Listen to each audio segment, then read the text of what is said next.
Hey guys and girls, just wanted to talk to you guys a little bit about Buzzsprout. Start a podcast today with free podcast hosting for Buzzsprout, easy podcasting software for hosting, promoting, and tracking your podcast. Buzzsprout is the best way to publish a podcast online for secure and reliable hosting to full iTunes support. Get started for free, no credit card required, cancel at any time. Stats for losers. That's why we took the damn field. Now, if you want to crown them, then crown their ass. This is what's great about sports. This is what the greatest thing about sports is. You play to win the game. Welcome to the Airin podcast.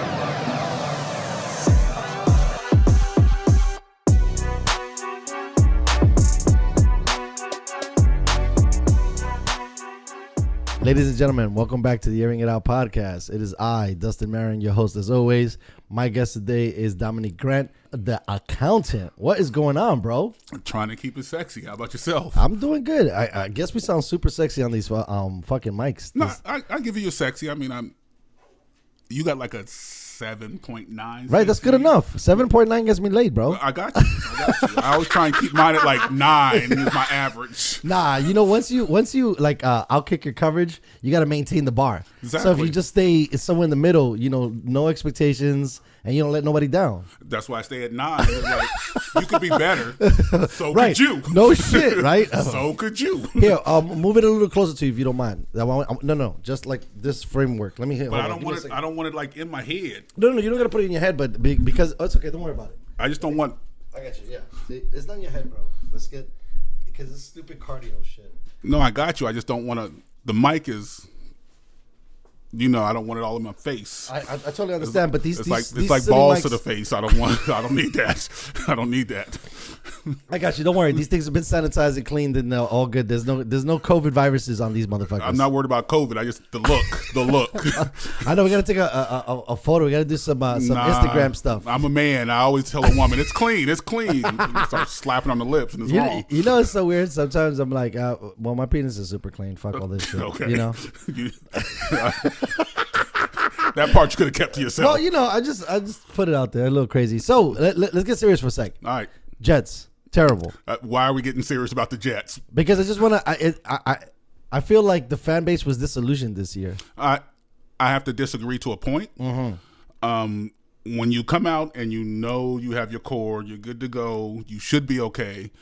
Even though you have the worst coach in football, his resume says so, his demeanor says so, his players say so, but as a player, you still play.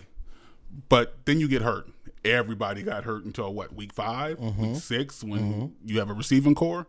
It's just, I feel bad, but yeah, they're garbage. All right, so let's start picking on positions. Wide receiver, you happy with that core?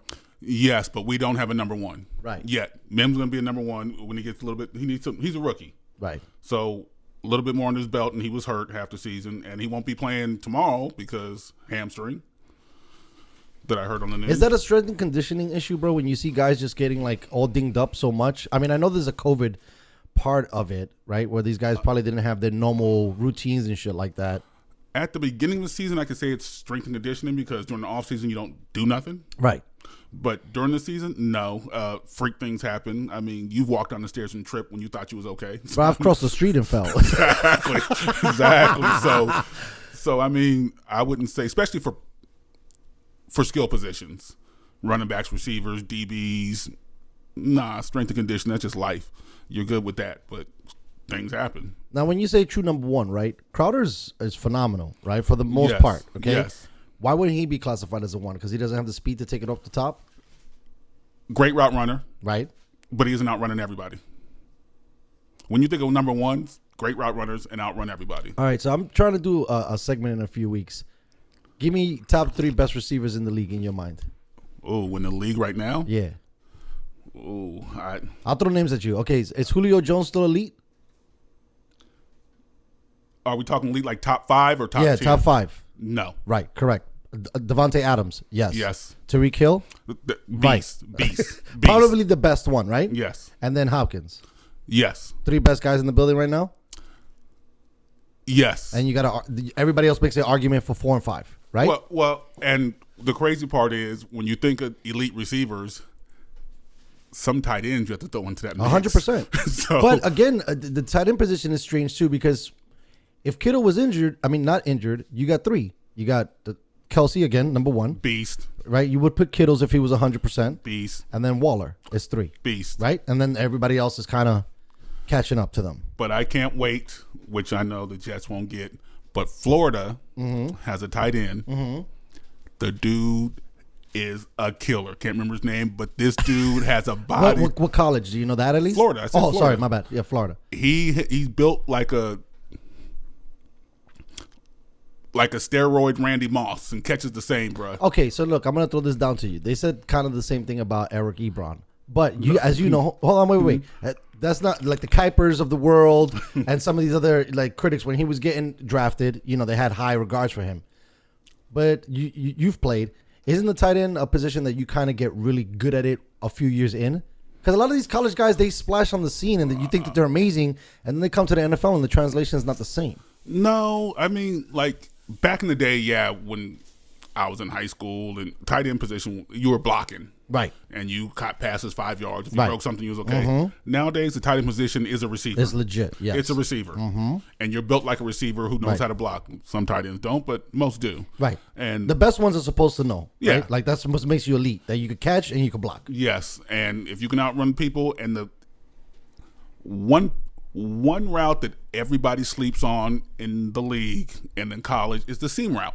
Yeah, especially for the tight end position. The seam route will kill you every day, especially if you're playing zone. Is it a matchup thing?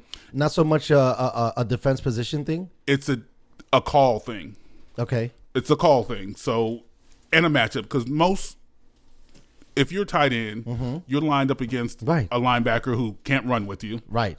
or a DB who can't tackle you. Right. And you're taller than anyway. That So sounds crazy. You running seam routes, you're outrunning your linebacker, so you're free. You put a DB on him, you're jumping over him anyway, so now your DB's getting mossed. So what do? There's really no way to stop the seam route. There's not. Yeah, I know it's powerful. I think that's Yeah. what Gronk made his living as a Bruh. Patriot, just crushing fools. And the weird thing to me is, right, it seems so basic, right? There's nothing to it. You're just running a straight line basically within the teeth of the defense, but for the most part, it just seems to smoke people Yes. so much. Because you can't play man, Right. you can't play zone. Because if you play zone, they're going to stretch you out. The middle's Right. open. If you play man, you're lining up your worst player against the receiver pretty much. How tough is that pass from the quarterback's perspective? Is it a tough read? Because, again, this is me just bringing in my Madden brain. Usually if you got a decent linebacker and he's shadowing underneath, sometimes guys underthrow it. That leads to interception. And I'm talking about from the quarterback position. Yeah. Some guys overthrow it. So is it a hard pass or is it just something that is more finesse? Both. Right? It's a hard pass, but it's finesse. And it depends on the quarterback and the tight end. And football is all timing. I mean, you have your route trees and you run them, but it's all timing. You throw, unless it's a hitch route or something like that, you're throwing to a spot that you know that person's supposed to be at because you practice that all week. You're supposed to be here, so I'm throwing it there. You better be there. If you're not there, then it's picked off or it's in the ground. Okay, rewinding the tape a little bit. Did you feel, and this is how I felt, did you feel that the Jets played better with Flacco on the center? No. No. You still impressed with the little bit of work like now, because he was out for a little bit, that Sam has done with the team better than Flacco? Answer one question for me and I'll answer Go ahead, yours. let me see. How many wins the Jets got? 0. Oh, so you can't be better with Flacco there if you still ain't got no wins. I mean, that's basic math. As the accountant, that 1 + 1 = 2. Right. So if you still ain't got no wins, no. I'm just saying, like, okay, look, they don't win at all for sure. They're the masters of that. I mean, I bet you could. I would have to go look back. They've probably been winless since last season. No. No, the last game of the season they won. No. Oh, you said the last game. Okay, the second to last game. Okay, I'll give Right, you that. you probably, if you look at it, they're probably already 0-19 from last season to now. They haven't won a game in like 2 years. Let's say Who was their coach last year? same guy. Okay, I just want to make sure. Just want to make sure. I mean, no matter how much you try and change the name of garbage to rubbish to trash, it all goes in the dump, and that dude needs to be in the dump. If you look at Gates' history, when he was in Miami, who was his quarterback? Ryan Tannehill. How's Tannehill doing this year? Phenomenal. Who was their running back? They've had a bunch, but let's see who you wanted to take. Drake. Drake is still soft. Bruh. Come on. Is he putting up yards? He's all right. Is He's not explosive. Wait. I got a question. Is he better now Yes. than he was with Miami and 100%. Gates? That's Yes. all I'm asking. Yeah. If you're a quarterback guru, which they said Right. Gates was, are you missing the G and you just the Uru now? I mean, what? Maybe he's the Uru. Well, that doesn't cut it because He's some new shit. He's the Uru, bro. and I want to know. I have to look back and see when did they start calling him the quarterback guru, because the last quarterback you had in Miami, I think they tether him to that one season with Manning, and then Manning who? Peyton. That's his dad, bruh. I know. That's lineage. That's blood work. I'm great because my mom was great. No, She's great. I'm talking about Gase being close to Peyton, I think, when they were on the Broncos. And what I'm saying, Gates didn't make. No, Man, right. Yes, my 100%. his Peyton was already a beast. His in the dad B. made him that way. My Correct. mom made me a Yeah, god. that's true. Exactly. That's true. So, okay, so you believe that there's a future for Mims to develop. Crowder's, kind of middle of the road, but I still think he's dynamic. But again, He is. another He is. injury situation. Yeah. Right? Flacco's definitely not the guy, but I had felt that watching him, he at least had a little bit more command of the offense, right? Like watching a little bit of Darnold, do you think he holds the ball a little too long? Okay, so I got a question. Do you think Flacco had more command, or he's just a veteran? I think this the question is, the answer is the same for both of those questions. I mean, if Flacco he won a chip, so he knows how to do it. and he's a backup. I know, but that's And circumstantial. He won a chip on a defensive-minded team. Sure, but he still aired it out. They didn't. You're right. They didn't. I mean, he wasn't like the Trent Dilfer of the world that they completed probably like 10 passes and won a Super Bowl. And he had a good run. I mean, that team was stoked. I mean, was loaded. They had Ray Rice. They had Torrey Smith. They had him. Torrey Smith was like the only guy that could catch passes from fucking Joe Flacco because he threw the ball so hard or so deep. No, I'm with you, but I can't sit here and say Flacco. If the Flacco started the season, do you still think they'd be over? According to Adam Gase, he says you never see this team practice. So according to that statement, they probably could have won games. But I think that there's just too many things going on, right? So look, even if Flacco had a command of the offense, their running game has been suspect like a motherfucker. And who does that fall back on? I mean, listen, everything always falls back on the coach. He's definitely guilty as charged. But okay, let's bring into this mix Players win. Where's Joe Douglas on this whole front? Because Joe Douglas is fucking hiring dudes, right? Players win, coaches lose. Got it. Yes. And management looks the other way. So are you optimistic at this point? Forget about Gase now. Let's put Douglas on the hot seat. Is Douglas putting the personnel at least on the team? Doug's only been there 1 year. I get that. So But for this 1 year, what do you think? I think he did all right? Yes, besides injuries, he had great draft picks. He was good to go. He did his job.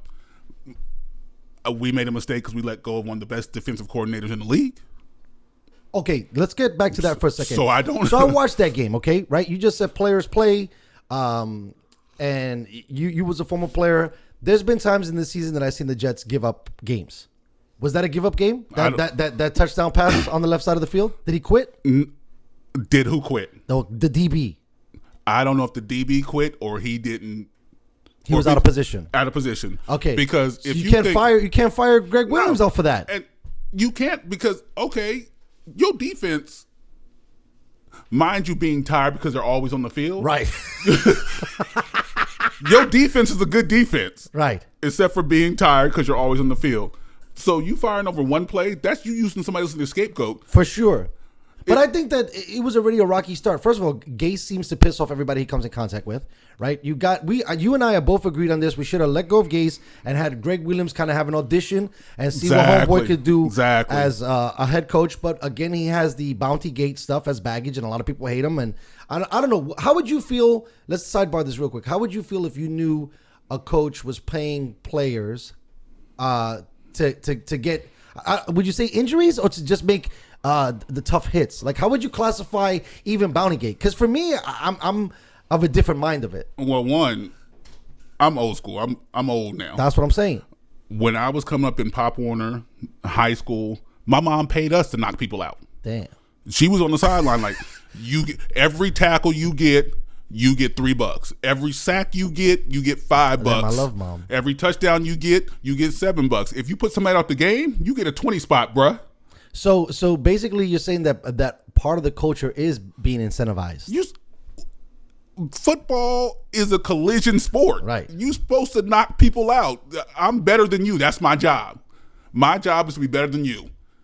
And if I make sure I can run over you or tackle you where you don't play no more, and not like I'm trying to injure you. Sure. But if I... to the line. As close to the line as I could possibly get, even if I pass the line a little bit. Like my mom said, I want to see snot bubbles. Dang. I want the player to see snot bubbles when you come up against them. So was the public misunderstanding about Bountygate? It's the public. No, I get it. But what I'm saying is, if you're saying that this is a part of the culture, then we shouldn't even be tripping on it. No, we shouldn't. But right? When you say the public, are we talking about people who never played the sport? Oh, obviously, a lot of them. So, even the writers are guilty because none of those motherfuckers played a down of football. Exactly. Just because you report on it doesn't make you. I mean, those who can't, right? Critique. Correct. So those who can't teach, those who can't don't get in the goddamn game. Exactly. So if you're gonna tell me you wrong for paying players to knock people out, that's because you afraid to get knocked out in the first place. Right. That's what I would have thought. You was afraid or to get stop me. Exactly. One or the other. Exactly. So do we basically, I have no idea what's going on because let me rewind the tape a little bit. Douglas also goes on, on the record saying like, this is basically my guy. And that was crazy for him to like. Well, no, it's not crazy. No, because that was a kiss of death. You have to say that. Okay. If the guy is still there, you have to say this is my guy. Okay, company policy bullshit. Ownership's going to say it. Management's going to say it. Until they fire him, this is my guy. When they fire him, like, we had to do what we had to do was best for the team. It's happened since football began, any sport began. All right, so I was telling you a little bit about it off air. I had former Temple coach Don Casey on. Yes. And we were talking about a whole bunch of different things, but he started to talk about how important ownership is, how important the front office is, how important the other parts before you even get into the field, the coaches, the assistant coaches, the players. Should the Johnsons consider selling that franchise? No. If the Johnsons do what they're supposed to do. But they haven't. For 20 years, the Jets, you could argue that, with some sprinkled in here and there, let's maybe make it less. Because they have been competitive. They've always been a 500 club. But they've missed a lot of huge marks. So they're not the Browns totally over the last 20 years, but they've been a losing franchise for a hot minute. They made the playoffs, 3 years ago? What team was that? When was Sanchez that made the playoffs? That's what I'm saying. Sanchez is the last remembrance, I think, that we went to the playoffs on. Okay. So how long ago was that? That had to be at least 8 years. Let's say. That wasn't 8 years, was You it? sure? I don't know. But I don't think it was 8 years. No, because I think like 20. No, that's probably later. Because when we had Fitzmagic, that was probably about 5 years ago, and we didn't make the playoffs with him. So it's got to be longer than I have that. to check. So I think they made the playoffs. Did they make the playoffs with Fitz? Mm-mm. They were right there, but then they ran into the buzzsaw come Tom Brady. And okay, either way back to it. To me, as an owner, an owner's job is to cut the checks and hire the people to do the job. It's my job, and I'm speaking for me, to make sure my boss looks good and we make money. As an owner, your job is to hire the people to do the work. Well, you on a boat anyways. You chilling. Right. You in a box seat. You ain't making no decisions unless you Jerry Jones, and you see how that works out for him. Not He switches good. coach every 3 years. Right. And they're laughing stock of football right now. At least that defense is terrible. And offense. I mean, you don't pay a guy. Yeah, but they don't have they have fucking the Red Rifle back there. Dak was cooking fools. If Dak would have stayed healthy, who knows where the Dallas Cowboys would be at right now? If you would have paid Dak, maybe he would have stayed healthy. Man, they broke that leg by accident or by purpose, bro. I didn't think he was. Dak's He was the anomaly of the season because he was arguing. He was making a case for arguably MVP. And I'm not a Dak fan. No, I'm not, but he carried the team. I mean, and you can see that now because how's Ezekiel Elliott doing? right. The whole team is not the same. Exactly. The whole team is not the same, which actually elevates his brand because he made that team at least competitive. Yeah. Without him, they're not competitive. But ownership, you do what you're supposed to do, and your job is to sign checks and hire people to make sure you do good. So from that position, And the Johnsons have done their job? I think so. Okay. I think so. I mean, you're going to have up and down. You name me one team Besides, name me 2 teams because one team is easy. No, name me one team. Tell me. That the history of their team is always great. Green Bay Packers. Always great. I mean, but they have. You have your Brett Favre years. Before that, you had Bart Starr. That's it. Okay, how about Steelers? Steelers. Come on, bruh. Come on, bruh.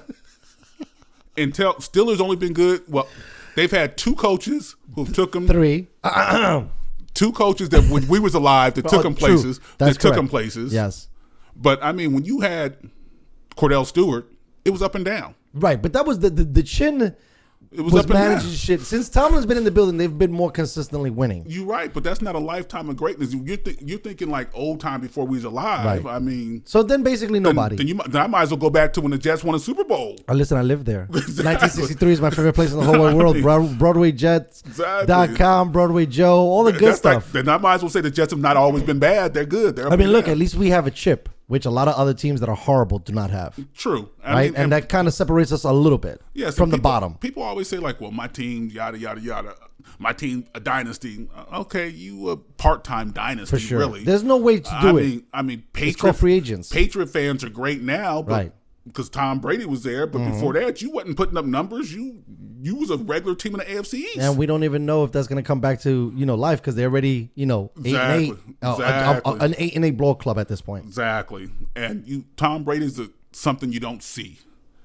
You don't see something like that in a player because you see his films when he Right. Crushing. I mean, when he was at the combine, you looking at No. him like, bruh, what are you We doing? ain't drafting you. Exactly. I mean, I can't believe that he makes such a thing about him being taken so late. I'm like, bro, if you seen your own tape, you wouldn't have took yourself either. He'll tell you he can't run. Right. He still can't run. Exactly. But what he did was study the game like no Right, one else. right. So he's like, okay. Speaking of studying the game, speaking of those that kind of position, that player, and we'll get back to Jets in a second.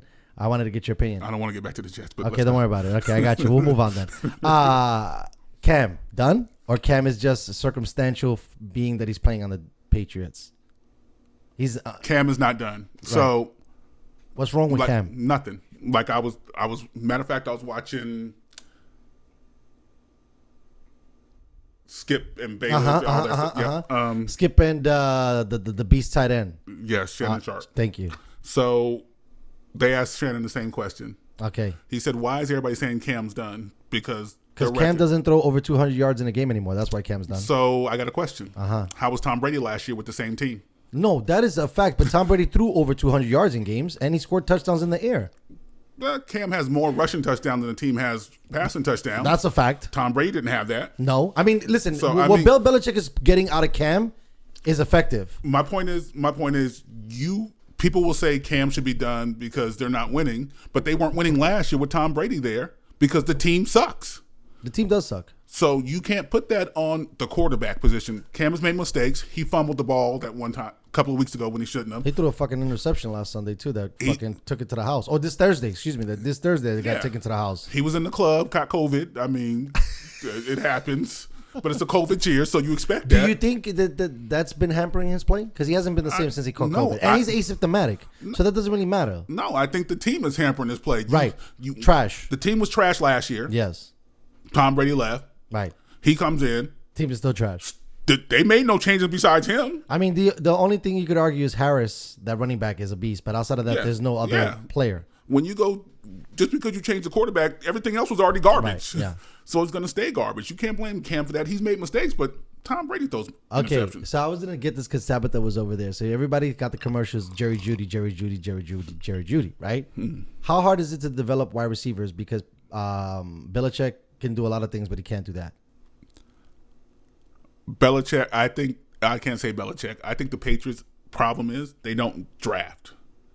Oh, because they just get motherfuckers from the 3rd and 4th and 5th round every year. Yes, or they get veterans who are going through some problems, smoked a little weed, little cocaine, went to jail. Right. We can change them. Yeah. Come over here, you can play for us. But if you think about the Patriots, you never think of, okay, they got this draft pick and he's a superstar. They always go like free agency and stuff like that. I mean, they're always getting, if they're in the first round of the 32nd pick. Yeah. You're not going to get nothing really, unless you get lucky and be the Ravens and get Lamar Jackson. But outside of that, you're not, the best of the best players for the most part aren't in the back of the first round. Yeah, but we'll see. we'll have the same conversation after this year because the Patriots should have a high draft pick. Yes, they should. They should. I mean, there's an argument, within the whispers that he was tanking on purpose, potentially maybe thinking about trying to get Trevor, but then the Jets, outbeat everybody at getting that first pick. That's Belichick. Right? No. I'm saying he films teams, deflate games. Yeah. Cheating is what he does. Facts, but this is going to be the first time that they're going to be higher up in the draft, and if you're going to be higher up, why not be the top pick? That's not going to happen. No, well, it's only because there's other teams, chopping at the bit, to do that. But I don't see them. They don't draft like that. I don't even know if they know how to draft like that. But they get like, and you could correct me on this too. The players that they do draft are like, they'll get a phenomenal D tackle, they'll get a phenomenal linebacker. Yes, but they'll find corners out of the fucking nowhere. They'll find safety. So he got the defense, skill position, defense, good. Offense, they never had to work, and you don't have to worry when you're Belichick and when you got there, for some odd reason. Your quarterback gets hurt, and Tom Brady's in your lap. Right. Tom Brady made everybody better. 100%. He elevates people's games. So what is your coach doing then? Right. Except for saying, this is our plays. So what do you have to develop when Tom Brady's making it? And that's true. And you got to think New England, if you look at New England's offensive roster on skill positions, besides one person as a receiver, they're all like slot receivers. Yes. That's what they do. Slot receiver, speed, short passes, West Coast offense. 100%. He's fucking Joe Montana back there. So you don't have to develop anything like that because you're running more gimmicks, gadgets, 5 to 7 routes. Yes. 5 to 7 screens. Exactly. So you don't need that many dynamic players over the top. Yeah. So I mean, what do you have to develop to go 5 yards, go in or out, catch the ball? Tom Brady's throwing it to you. If you break somebody, good. You're already fast because all slot receivers are fast as shit. Right. Yes. So if you break a tackle, take it to the house. So bringing it back, I know you said you wanted to move off, but I wanted. We can talk about the Jets. I got you. I know. So now they're bad, and then now out of Lawrence's camp, homeboy saying he want to stay back in school, which is common sense. Would that be smart for the Brandon? Yeah, I mean, other players. Who else is going to end up with it? Let's say he stays. Who you're going to end up on the Jags next year? I mean, it's not like the Dallas Cowboys are going to fall to the first overall pick, and you're going to land somewhere like that. Nice. Which is crazy because no matter what, if you're number one draft pick, for some odd reason he stays in school and he has a worse he's going to fuck his shit up. He has the worst season and he has to drop from the number one pick. But if you stay where you're at, you're going to end up on the worst team. That's the way the draft works. That's what I'm saying. Yeah, I don't understand what he's trying to do. But common sense, because he probably thinking like anybody else who is a fan. Why would I go to the worst coach in football? Right. I see what they're doing to somebody who was a good quarterback in college already. Got you. You made him worse. Right. That's really bad for his branding that they have a quarterback that they were supposed to develop and he just threw him in the garbage. You made this man worse and you want me to come there so you can make me bad? So you think if end of the season Joe fires Gates, that automatically pulls their pedigree up a little bit because at least it lets Trevor know like we'll get in here whoever you need to learn. We got what, like 27 between the first and third round, 27 picks in the next 3 years. Yeah, that's gonna. I mean, hopefully we don't fucking poo-poo it because I seen a stat a few weeks ago that it was like out of 80 picks we hit on 2 over the last like 10 years, bro. Nah, I'm telling you, man. I got to see that because I swear to God, but think about this. Okay, I'll go even further. Take away Darnold, right? Mm-hmm. What was the last impactful player? That's not on defense because some people say okay, not on defense. But you would say Leonard Williams, and that was kind of busty. You got homeboy this year. Another DN or D tackle. If we take out defense, they don't really. They haven't splashed. The last best player they drafted was Darrelle Revis, in my opinion. But if we're talking offense, right? If you take out defense, because gangrene has always been defense, has always been defense. Yeah, I guess you're right. Right? Like they don't even. I mean, would you if change the thing? And I know that you're in Sam's camp. If things were different based on how it was set up, would you have went for Saquon over Darnold? No. You still think that there was a better play to take the quarterback over the running back? And I have to say yes. Because Saquon is Dad's a Jet fan and like so I got the brand goes. You take the running back, who's your quarterback? It doesn't matter, but this is the thing with the running back. It does matter. Hold on. I feel like with the quarterback, I'm kind of playing roulette, right? Where I don't know if the number's gonna hit. With the running back, I'm like, this guy's good. Like this position doesn't need to be looked at anymore. Nah, bruh. You never know. Okay, we'll take it back to Dallas. Ezekiel Elliott. Yeah, but Zeke out the gate. Let's bring us somebody better. Let's say like a Nick Chubbs or King Henry. If you get a guy like that, you don't need to worry about the position anymore. But you have to realize, okay, if you think, the Jets draft bad on offense, they don't. They draft offensive linemen good too. They do.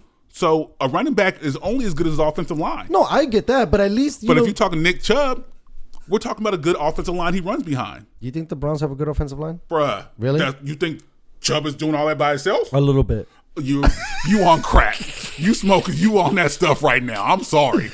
Okay, that's a fair statement. No. And that's the position I play, so you can't I know. Right, that's what I'm saying. So there's no way to do it. I got one cut move and one spin move. Other than that, you supposed to be north and south, and I can't do that unless I get past the line. Okay, that's my fair. My first job is to read. I know where the play's supposed to go. Mm-hmm. If I see opening, that's my one cut, and that means I'm past the line. The rest is linebackers because the line did their job. If the line don't do their job, I'm at the line because I'm already starting 7 yards behind everybody. I'm 7 yards behind everybody. So I got to go 7 yards to get to the line, hope they hold their blocks for those 2 seconds, get my one cut. Next thing I know, I got a linebacker. That's my spin move. I'm knocking over DBs. All right, so if you're building it, you're saying get offensive line, quarterback, then running back? Yes, but you can get a running back late. Right. You can get a running back late. Is it because you could scheme it differently now? Yes. Right? And if you think running back position nowadays, it's not the same. No, if you draft a running back, you should draft a running back who knows how to catch. That's You should know that knows how to catch. I mean, Adrian Peterson might have been super duper great if he could do that. He was already super great, but Right. the duper part, yes, Duper, if he knew how to if catch. he could catch. Yes. I mean, I was Falk. Marshall Falk is a dude. LaDainian Tomlinson.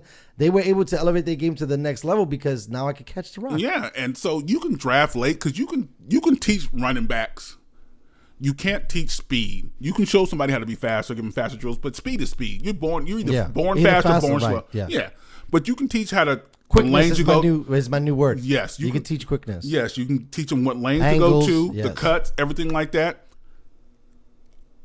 If you can't catch, you really can't catch unless you that's your whole off season. That's what I was gonna say. That requires, right? Like you got to train for that shit. If you can look at a running back who gets you 3 to 5 yards to carry, but can catch the ball at the backfield, that's 10 yards automatic. Do your job. I need a quarterback who can throw that though. I mean, and you need an offensive line because no matter how good your quarterback is, if you ain't got an offensive line, I can't complete passes on my back. I'm just throwing it to myself now. It's just straight up in the air and straight back down to me because I'm laying on my back. So if you ain't got no quarterback, what you gonna do? No matter what running back you got. No, you're right. I just felt like in the sense of watching some of these other teams get built and in the veins of some of these older school teams, that the running back is kind of a band-aid that could kind of hold things together in the while you can get some of the other positions together. Tell me one team that the running back holds stuff together that doesn't have a good offensive line. I don't know. Now that you bring it up, I gotta go back and look because it is hard. Yeah, it is hard. It's impossible. I mean, I think Walter Payton could have had probably a better career if the offensive line kept blocking because homeboy was a beast, but you all on yourself. Like you got create Barry Sanders. Right. That's actually the last guy that was able to do it with nothing. Barry Sanders. No QB. He could have no been out line. There, he could have been out there by himself with just a center. That's it. Against a full defense and shook everybody. Correct. But he had that skills. Right. So that's a once in a lifetime generational player type of shit. Exactly. So speaking of all of that, do we got to tip our caps to the Bills because they're the real New York team. They live in New York State. That's the real Canada team. Okay, keep it real. New Yorkers know that's in Canada. All right, so Canada, killing it, right? Yes. Right. Yes. Is Jonas Shalin the real deal? Yes. Right. Yes. I can look at the Bills up and down and say they check all the boxes. Yes, they do. Defense, offensive line, quarterback, wide receivers. Heart. The only thing heart is huge. Heart. They play hard. Yes. Now, running back might be their only issue, right? Because they don't have like a beast guy that's gonna line up and murder. But do you need a beast guy? No, that's what I'm saying. They proved your point that you didn't. You just get the QB, get a couple guys that can catch the rock, and we're good. Every coach will tell you, and every player who's other players, just do your job, bruh. Yeah. Do your job. I don't need you to break and get 80 yards. No ESPN highlights every day. Exactly. I just need you to break a tackle. Right. Execute. Get us 1 or 2 yards.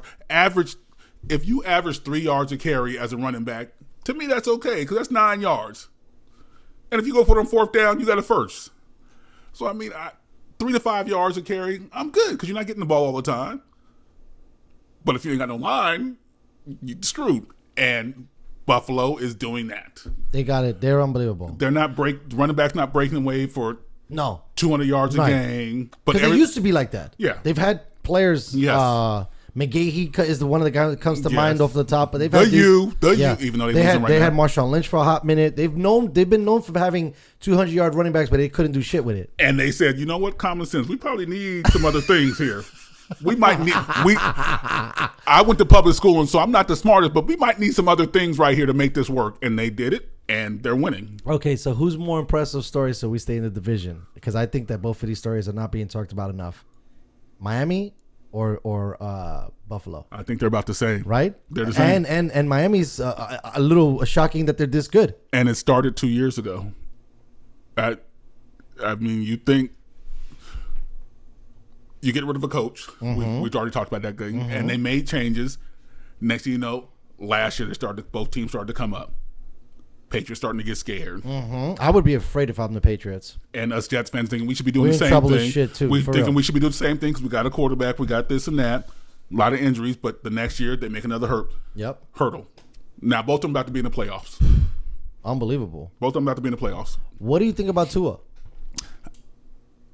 I think he's good. Right. I think the more he plays, the better he will get. For sure. He has it. The only knock that I have on Mr. Flores, because I think he's a candidate for Coach of the Year, as well as the coach for the Bills, was it too early to put Tua in? Based on his injury from college, like you would want to get him better, or are you just trying to get the reps in there? Because Fitzmagic, is magic. Fitzpatrick is a backup. Always has been, always will be. Every team he's been on, he's a backup. When the quarterback But gets from a backup position, he plays backup better than anybody in best, the game. He's the best backup Facts. ever. Okay, cool. As long as we can say that. But as a backup, you're not a starter. Sure. Every time he's been a starter for a long time, it's downhill. Right. It's downhill.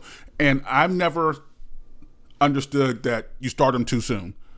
Why can't you start every other position in the world except for quarterback too soon? Any other position you can start right out the box. Because of the psyche. There's no. No? It depends on what school you go to. If you go to a that's Alabama, true. a Okay, Miami, You're right. Like Joe Burrows is not rattled playing in Cincinnati. You've been playing on Right, playing a professional sport since you got to college. Then that's a fugazi statement, then, right? To me, it's always done when anybody says, "Well, you don't want to start this quarterback too soon." Why? Unless you went to like Wichita State or something. Unless he was like a project and shit. Yeah, where your crowd is 300 people.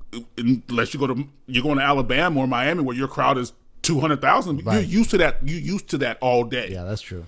The only thing changes is the speed of the game, and you can catch that. But playing's playing. You've been doing this your whole life. Yeah, that's true. When you play for a big university, them top fives, you're used to that stuff. Yeah, so there's already pressure. You're going to fucking like the finals of the college football games. You're You're going to bowl games. You're going to motherfucking games. Like you're not. When you get that acceptance letter and that scholarship for Alabama's and Miami's, you're expected. Okay, we have a chance for the bowl. That's the Super Bowl. We have a chance. That's where we're supposed to go. So you can't have that weak mentality of heart. Like, hope I do this. Okay, no, I already come into the game like me. I'm sexy as shit. Right. You come into the game like ain't nobody better than me. It is what it is. So starting somebody too soon, nah, I don't believe in that. Okay, so starting somebody too soon, again, because I wanted to get more of your opinion. Lamar Jackson, has he hit a ceiling? No. He can still get better. And don't want to take it there. But it's obvious. We treat as people black quarterbacks different than we treat white quarterbacks. Sure. If you have a down game, down something as a black quarterback, they were kicking you out of the kill building. you. They will kill you. Your throwing motion, your yada. You talk about his throwing motion, and he runs about. Does he got a ring? No. Did he get to the Super Bowl? No. Lamar Jackson? No. Remember, no. Lamar didn't get. Last year was an MVP season run, okay. but I think he got bumped in the second round. What you're playing? Yeah. But either the Chiefs or somebody else. The Chiefs, yeah. But you're playing the best man, and the Chiefs had to come back. Matter of fact, Right. They were getting smoked. Lamar, bruh, if you think about Lamar's stats and every other quarterback in the league right now, there's very few that's topping him right now. No, that's a fair statement. And but if he you think seems about to be it- more of a runner than a thrower because he's- he excels at the run game more than he does at his own passing. Think game. of his offense. I get it. The offense is patty, in my opinion. So you have to run, and Right. he's throwing the rock. Right. It's not like Well, he the has. knock is that he can't throw it out the numbers. You believe that? I don't want my quarterback. Okay, why would you want your quarterback throwing 30-yard bombs all the time? Because that's the NFL now. No, NFL. Well, that's not what everybody else says. We have the West Coast offense. Okay. That's why it's called it's the West Coast offense. Right. I need you to dink and dunk. Okay. Just don't give up the ball. Another thing I don't like they say, managing the game. Mm-hmm. It's the most idiotic thing I ever heard anybody ever say. As a quarterback, I want you to manage the game. What I don't want you to do is turn it over.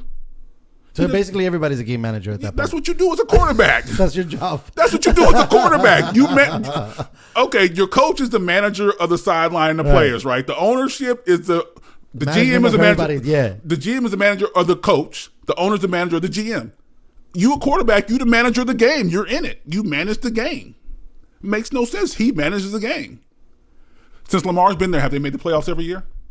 I mean, they make the playoffs even without Lamar. That's a great organization. So, yeah, I think they do. I mean, since Lamar's well, you're thinking your boy Flacco, but that's right. The defense did that. Shucks, I don't know why I'm drawing a blank right now. But the general manager has done Ozzie Newsome is like great. They've won 2 chips without quarterbacks. Yes, but let's say they're one of the few teams that's done it. Let's say Tom Brady's in Baltimore. Destroying. Wait, Tom Brady's in Baltimore, has the same stats, same problems as Lamar. Do we talk about Tom Brady the same way? No. Exactly. Right. Because this is the first time that Tom is actually getting scrutiny as a buck. Because you're so used to. I was going to ask you. Right. If you look up your phone right now and Google, what's Tampa Bay's record compared to Baltimore's record? Oh, Tampa doesn't look good at all in the sense of the record. So, are you mad at? Are you talking about? Why are we talking about Lamar Jackson? Well, I just talk about Lamar a little bit because in the same veins of the Michael Vicks, the word scramble, right? Because I think somebody else you have to put into this conversation to take a look at is Deshaun Watson and Russell Wilson. But those 2 players are not running to the house with the same frequency that Lamar does, so it almost makes it look like he's a run-based quarterback. Deshaun Jackson, yes, he is, because he's running for his life too, though. Yeah, but I mean, if we're going to say, okay, a running, scrambling quarterback, then you have to bring the top 5 quarterbacks in the league right now are all running quarterbacks. Yes. And one of them just won a Super Bowl. But again, and I want to get your opinion on this. Patrick is a once-in-a-generational player. What? He's head and shoulders above everybody else. But we always say that about the one in a generation. We thought Tom Brady was the god. But Tom Brady was the guy by 10 years. Okay, so for the next 10 years, Patrick is going to be the guy. So not one in a lifetime, one in 10 years. Okay, so we'll go with that. That's what a lifetime is because remember, the shelf life of an NFL player is like fucking 3 hours. Unless you're Brett Favre. You play till you're 80. That's it. So, but he makes it look so easy. Because I think that's the problem with Lamar. When you got guys like Patrick Mahomes doing it, and then you look at Lamar. Because when you look at Patrick Mahomes, if he has a bad day, because like we talked about earlier, Kansas City right now is playing to their competition. If they play a sorry team, they're playing sorry. And you're like, oh, he's not throwing the numbers he wants to, or not as many touchdowns, but they're winning by a touchdown. They play a great team, they play to that competition and win. So it is what it is, but you can't compare Lamar because he's different than Patrick Mahomes. Patrick Mahomes had a great ass team. Yeah, it does have a great across the board. Right. He probably has position by position. They're probably the best number one. Yes, on all number one. If fantasy, I can see I'm drafting all of KC, all their plays, you'd win. Yeah, yes, you'd be good if you had Travis Kelce and Tyreek Hill and Patrick Mahomes.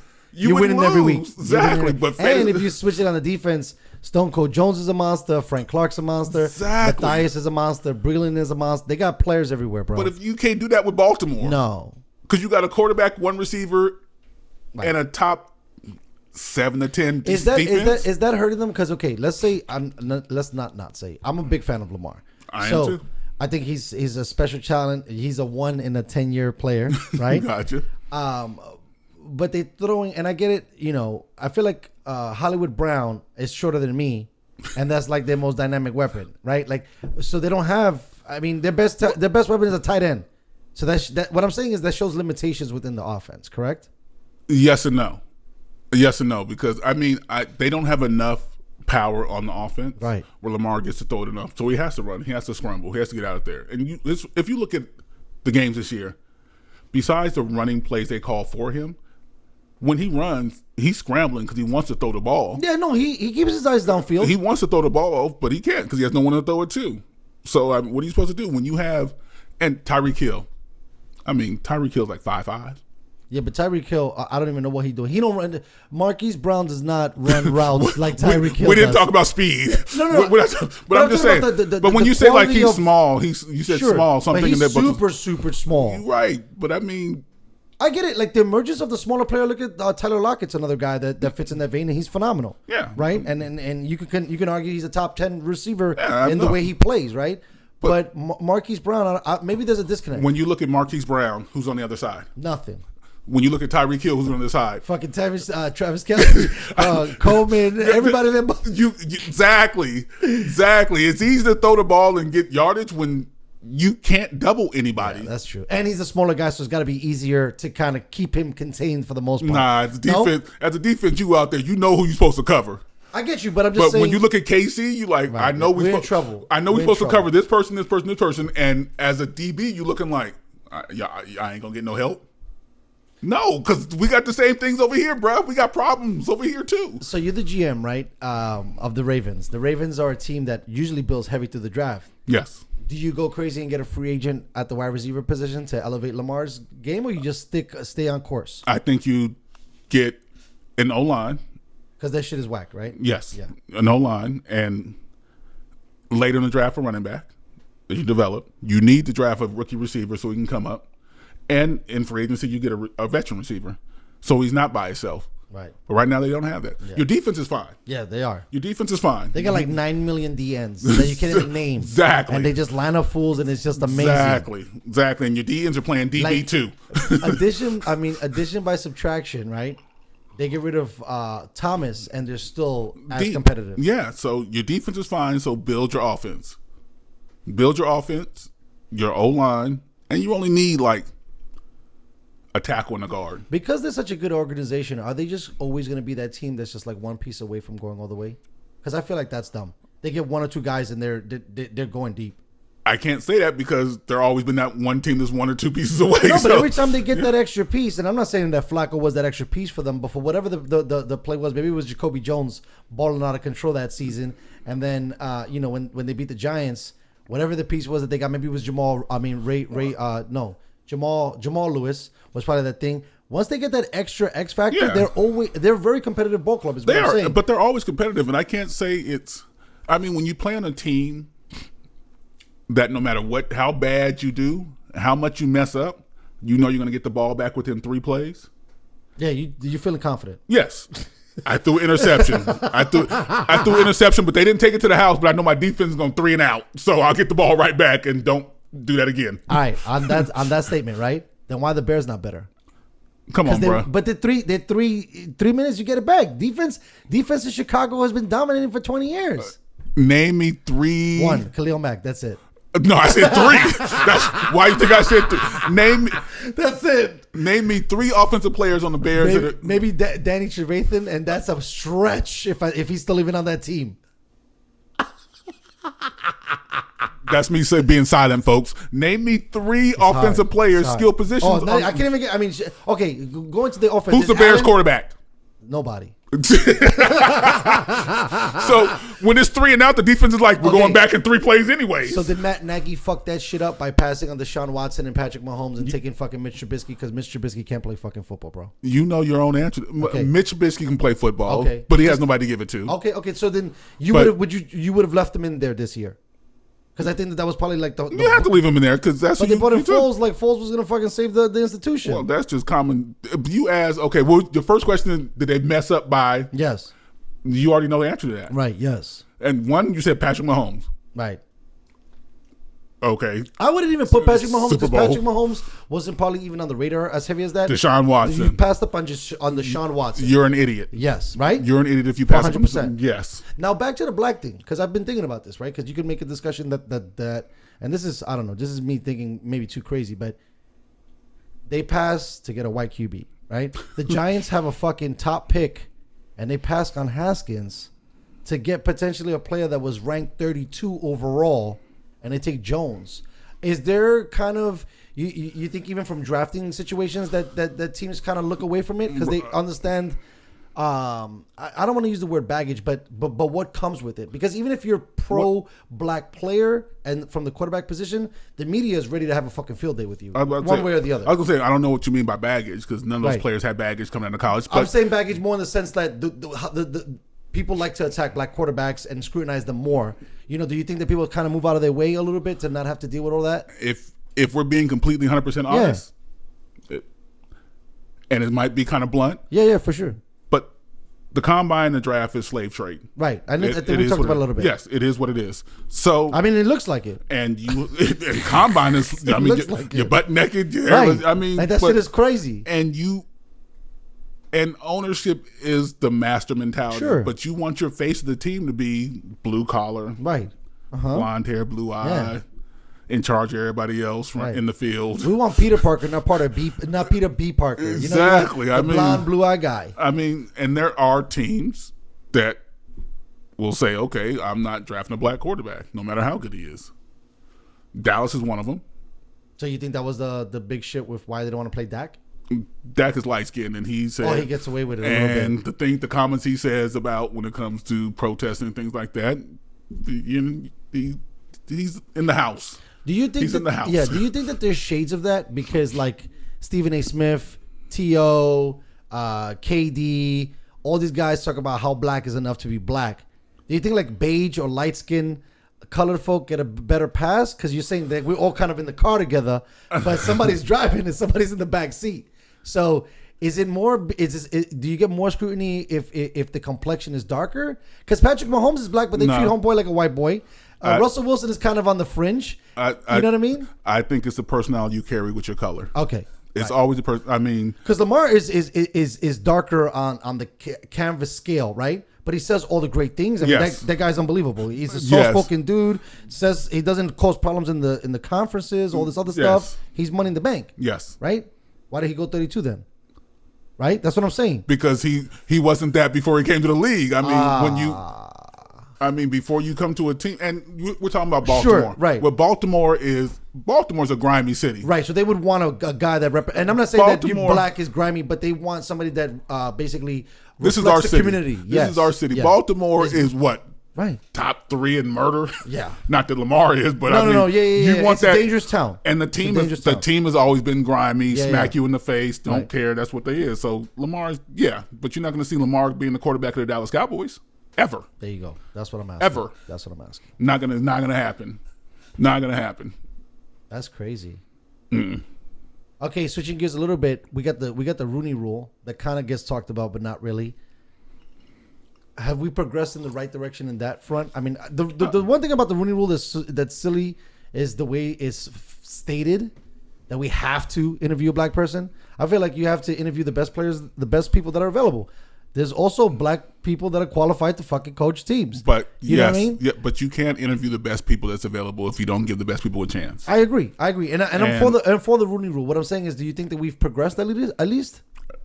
You're asking the wrong person because I don't think there's a such thing as enough. Right, that's what I'm saying. I mean, when so it you comes have a bias, is what you're saying. When people say, "Well, 2020 is not like it is in 1950," well, 1950 shouldn't have happened either.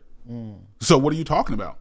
There's no point where when you say all men are created equal, that all men should not be created equal. Yeah, I can't believe those motherfuckers wrote that shit down. By the way, it had to be a fucking lie. Like it had to. What gets me is like you had to say it. You had to write it down so people know. Can we remember? Be nice to other motherfuckers. Don't steal. Don't hit your mama. Right? Exactly. Like, what the fuck are we doing here, folks? Exactly. So no, we're never going to be. Especially when it comes to sports, because but old white money owns sports teams, 100%, and that's what's going to be. So you're going to have the same mentality unless you get younger people who own teams when their parents pass off and die, and the kids get it.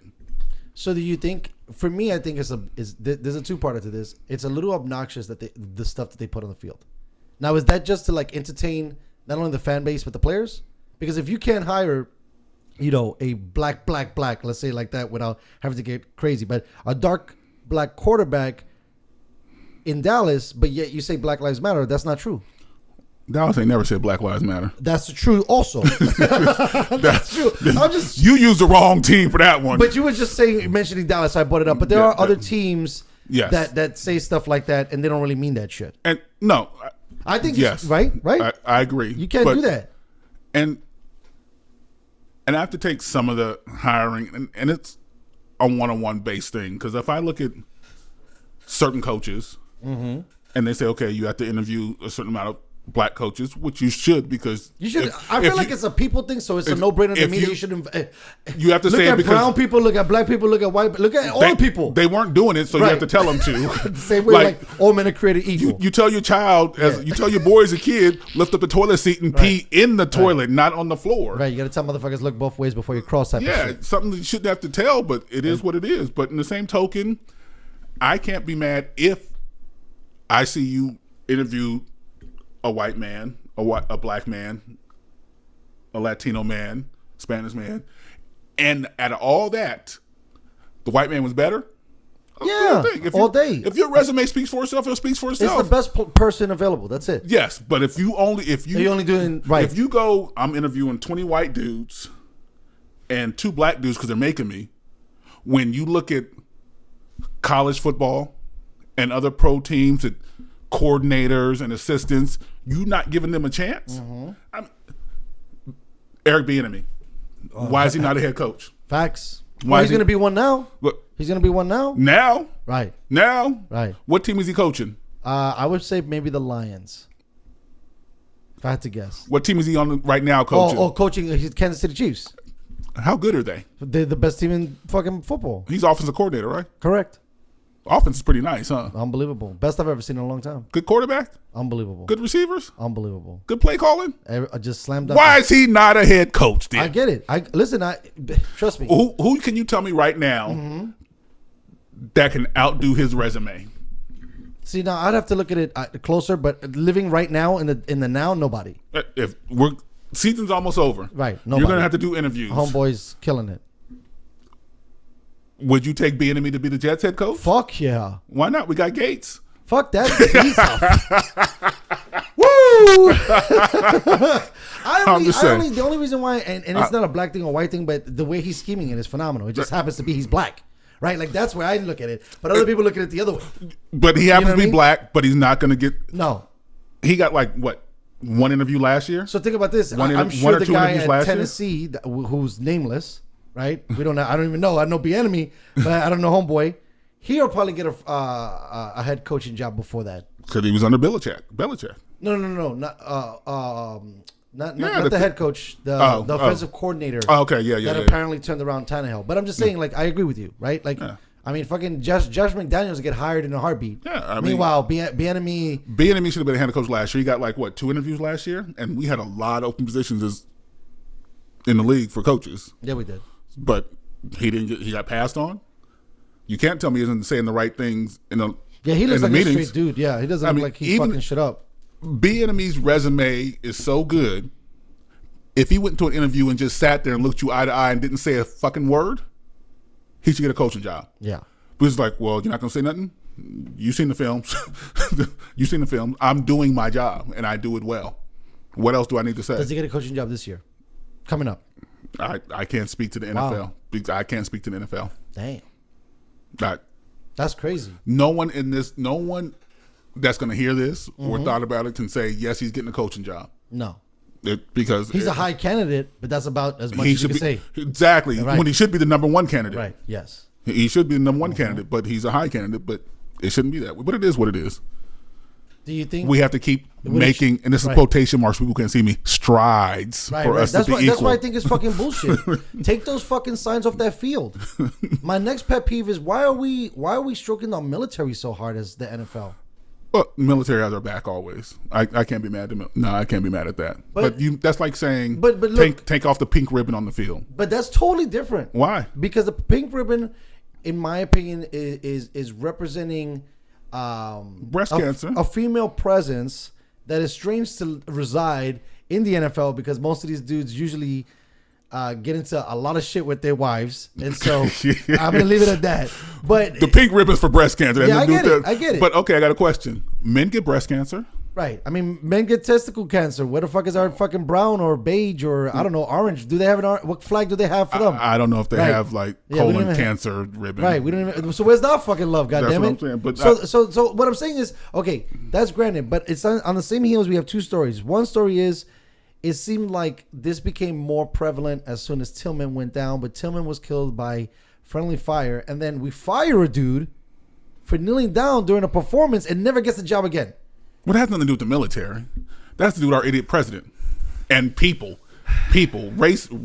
I think that racism. I don't understand why, as the casual fan believes that patriotism and being an NFL fan are the same thing, and that's what they think. The first problem you have is patriotism. People don't know what that means. Right? No. People have no clue what that means.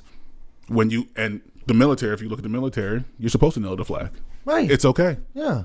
You can do whatever the fuck you want, as long as it's respectful. You're allowed to burn a flag. You're supposed to burn a flag. Right, that's the trip too. You're supposed to burn a flag. What you're not supposed to do with all our patriotic people is put a flag on your car. It's in the flag rules. You can't have a flag dripping from your car unless you're a diplomat, president, congressman, things like that, and you're in government. Do that? No. That's crazy. You can't go buy a flag and put on your car. That's not patriotic. You can't wear a hat with a flag on it. You can't have a shirt with the flag on it. What is it? What does it symbolize if you're the moron with that shit on? Because you don't know what it means. You didn't look at the rules. Anybody Google the rules for what is okay and not okay for a flag, for United States of America flag. You cannot wear. It is not supposed to be sold as clothing. You can't wear it on your You can't wear it on your clothes unless you're uniformed personnel. You can't change the colors of the flag. Blue flag? No. The blue flags matter? It's not a flag. You can't do that.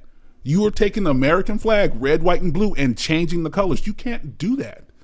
It's against the flag rules. I can't have a chair that I sit at the game with because I'm watching my kids play softball and it's American flag. Against the rules. I can't paint a flag on the side of my car because it looks cool. Against the rules.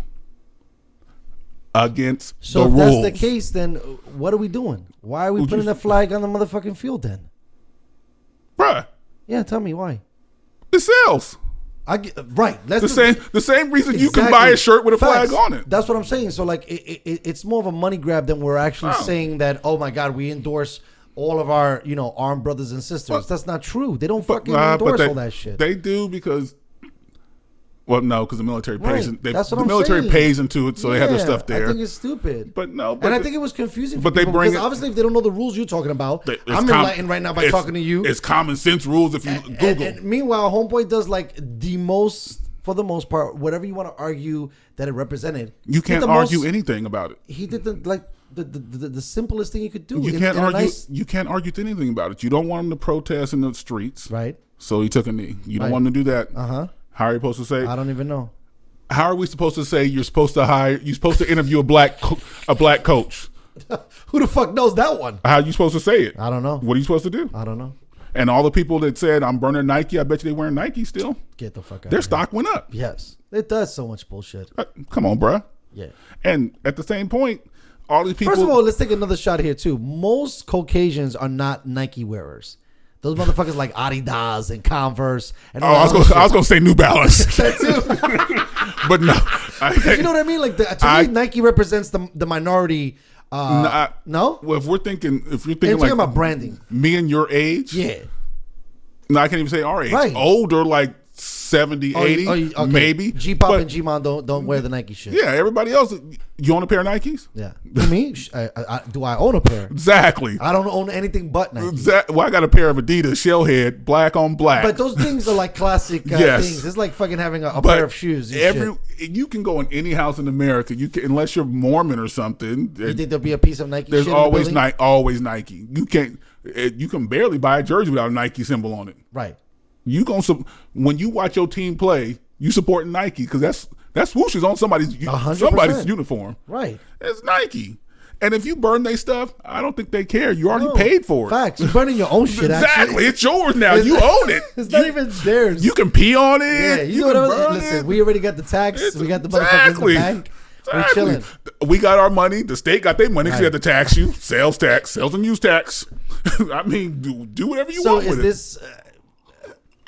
People need a reason to be mad because they have nothing else to do. And they're so used especially now. And they can't justify racism anymore because people were speaking up. And which is great because for a long time only black people spoke up. Right. And it's They were not looked that as delusioned. Yes, and it's not that, and that makes it even worse now. You a race traitor.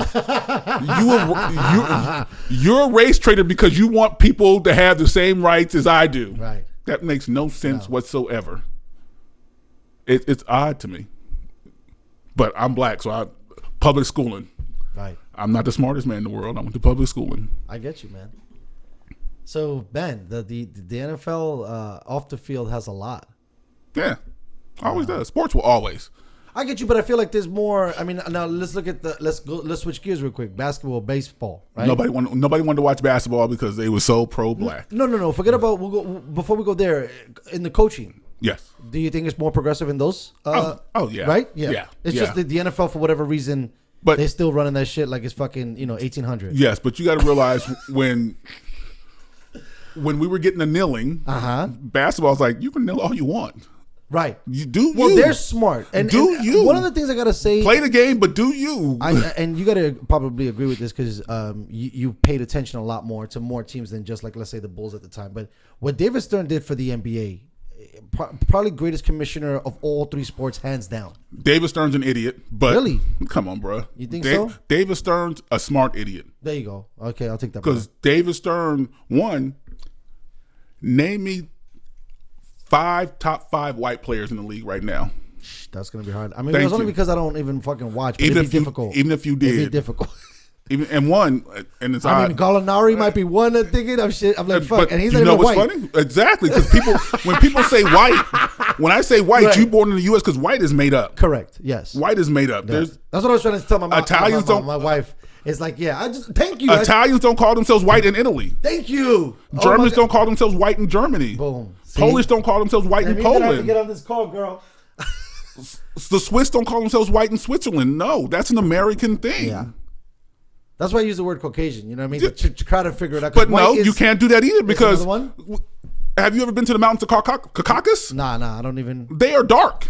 So you say you're Caucasian, you know that's in Asia, bruh. That's in Asia. They stole that too. Damn. So what are we supposed to call them?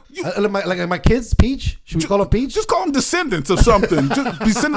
Descendants. I'm descendant of this. Okay. Why do you have to be? Why do we have to be black or white? I'm Jamaican. Right. People ask, "What are you, Jamaican?" No, that's the best line ever. You can never. First of all, Jamaicans are not black. They're Jamaican. I'm Jamaican. Yeah.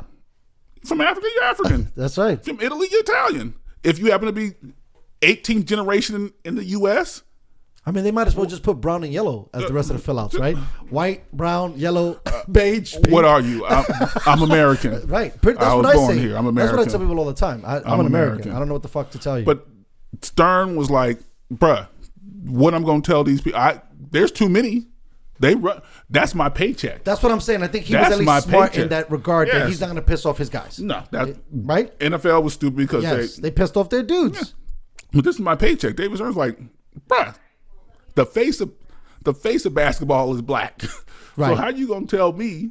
And he's all pro black. LeBron James. Correct. Yes. That's as as the blackest representative that we could find in that field. Right? Bruh. Yes. Matter of fact, I was on TikTok. By the way, your boy got some videos on TikTok. I gotta send it to you. What? Gotta Yeah. send him. Gotta send him. Yeah, we'll get it hooked All up right. after the show. The lady was on TikTok and LeBron James did something. Something about Black Lives Matter, but this lady's like, well, if you're so rich and you want to help people, why don't you donate to them and this and that? Okay. I'm like, you have no clue. And the lack of education and Google, the dude opens up schools. Right. And the school has one of the highest rates for education in the U.S. Why does he get so much hate, you think? And not just from the white people, because even the browns, the blacks, the beiges, the pinks, everybody hates on my man. I don't. Right? And he's doing a lot. Well, okay. Are they hating on him or hating on his team and him because he's always winning? I think they I mean, hate on him. people hate because on a winner. I think it's hard because when you measured Kobe to Jordan, it was kind of the same guy. You can't really measure LeBron to Michael, and what I mean by that is he said he doesn't want to be measured to him. LeBron. No, I know, but people do that, right? They go constantly like, "Who's a new Mike? Who's a new Mike?" Remember that 1 in 10 year player? We're always trying to fucking measure that guy up, and I think that they're totally different people. You couldn't even put them on the same thing. You know what's funny to me when people compare? I giggle because I can't compare them. There's no way. Because you should be comparing them all to like Wilt. Facts. Wilt. Yes. I mean, I know it's so crazy how like hard in people's minds Michael Jordan broke the molding that they don't put nobody else at top. Right? The man was with the Celtics and won like 18 championships. I mean, what do you? I don't understand. I know. I was talking to Don about it. He's like, "What about Clyde Drexler? And what about fucking Dr. J? And what about all these motherfuckers like Mutombo?" I mean, there's been guys in the building, right? Like, yeah, sure, you won it all. But you're not the only dude in the building that we're going to be measuring it from. No. And I think it's difficult. I mean, even, what happened to Magic? He wouldn't even mention Magic like that, right? Like, Magic was a beast. How about championships? Kareem Abdul-Jabbar. Championships. But they don't even, it's like Michael Jordan came up. I mean, the problem like, the other person. Michael started basketball. Michael, basketball did not exist until Michael came on board. How crazy is that? And I'm not a Michael fan.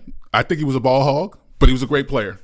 He was a great player. His work ethic was above anybody. I think that's what you gotta have to give it to him. Everything else you could be like, and the 6'6" thing is unbelievable. That's about it. When your work ethic is hard, but you shouldn't be a dick to everybody who's around you at some point. But Mike is Mike. Yes, that's him. Mike is Mike. Correct. But for some odd reason, basketball started when Michael started. Isn't that wild? I mean, because one could also argue that basketball kind of started when Bird started.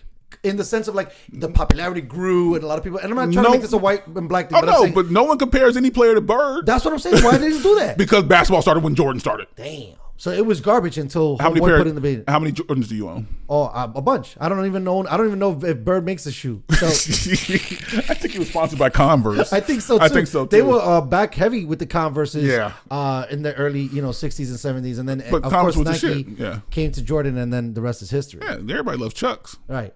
They're cool. I can never wear Chucks. Yeah, I can't. I don't fuck with them either. They're flat.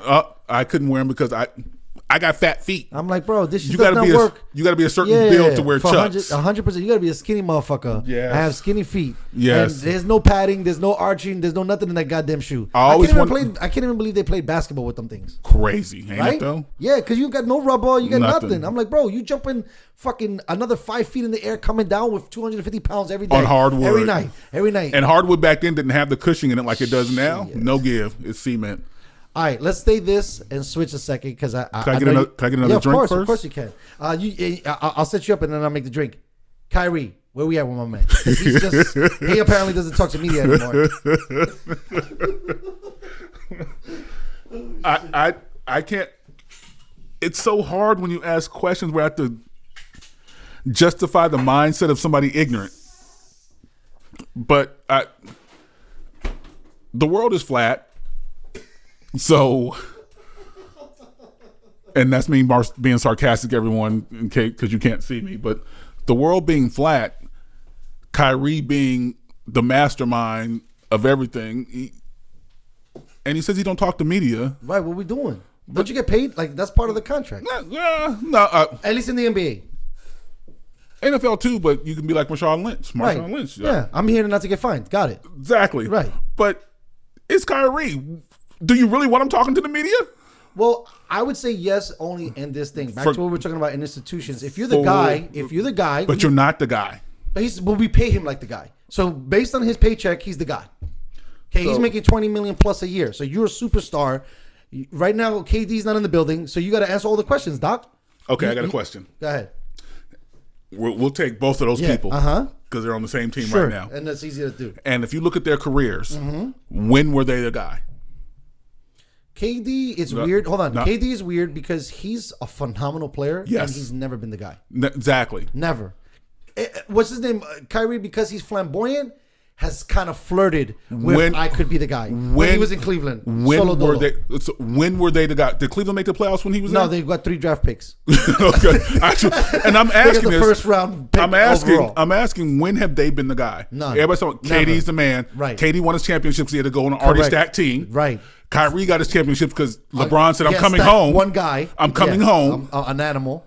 So when has them two been the guy? But they took what they got from somebody else or other people and said, I'm the shit, and I'm gonna say stupid shit on TV too. But at least KD doesn't talk shit like that because he's more soft-spoken. Kyrie is off the handle a little bit because he says whatever he's thinking, which is dangerous. You got your podcast. Have you seen them two on their podcast? Because they have one? Bruh. That's funny shit. I want to check it out. When you say funny shit, that's where you're going with.